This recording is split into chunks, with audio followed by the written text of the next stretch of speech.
Bonjour ou bonsoir, selon l'heure à laquelle vous nous regardez.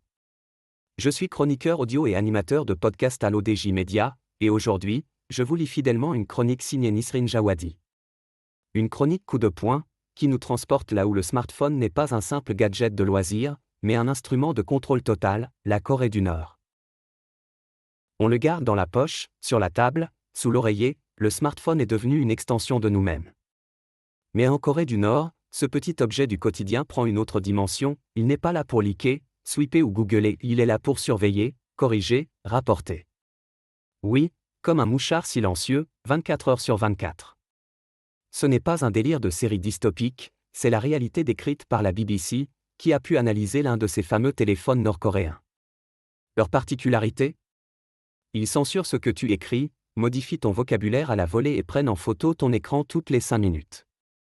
Bienvenue dans la tech version dictature. L'auteur ajoute que ce téléphone n'a rien à voir avec l'épanouissement personnel. Il est conçu pour encadrer chaque pensée, chaque mot. Imagine, tu veux taper un mot trop lié à l'étranger, ou qui n'est pas validé par la ligne officielle du régime, et ton téléphone le remplace automatiquement par un terme approuvé par le pouvoir. Ce n'est plus seulement une correction orthographique, c'est une correction idéologique. Et ce n'est pas une option, impossible de désactiver quoi que ce soit.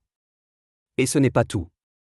Ce smartphone prend des captures d'écran sans te prévenir, les envoie aux autorités, et empêche toute suppression ou modification. Pas de pop-up, pas de message d'avertissement. Tu peux très bien consulter un texte, une photo ou une vidéo jugée dangereuse, et être repéré dans la foulée. L'auteur affirme que pour elle, ce contraste prend tout son sens quand on compare cette réalité glaçante à ce qui se passe de l'autre côté de la Méditerranée.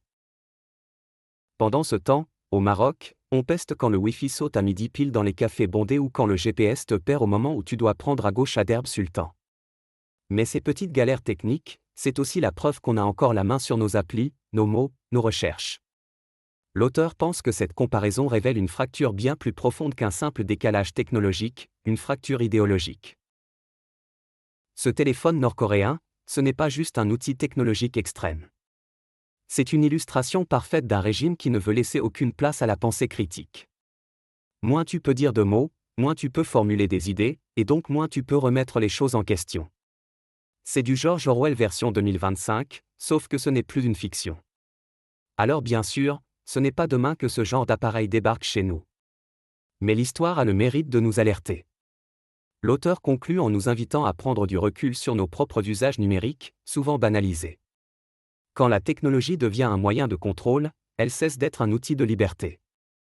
Et pendant qu'on râle contre les bugs de Story Insta ou la batterie qui font trop vite, on ferait bien de garder un œil sur les vraies dérives numériques ailleurs. Merci à vous d'avoir suivi cette lecture. En tant que chroniqueur audio à l'ODJ Media, j'ai pris le plus grand soin à restituer fidèlement et intégralement les propos de l'auteur Nisrine Jawadi, dans le respect absolu de sa pensée. On se retrouve très bientôt pour une nouvelle chronique. Et d'ici là, restons vigilants, même avec un téléphone en poche.